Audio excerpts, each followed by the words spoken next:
गहरी बासा मझक छोड़ानी तोहरा हम बताइबौगे।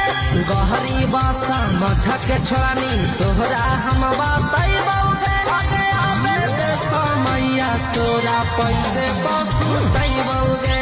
आवे दे समैया तोरा पैसे बसुतैबौगे। रुपया के घाम हंडा छौरी तोहरा हम देखैबौगे। रुपया के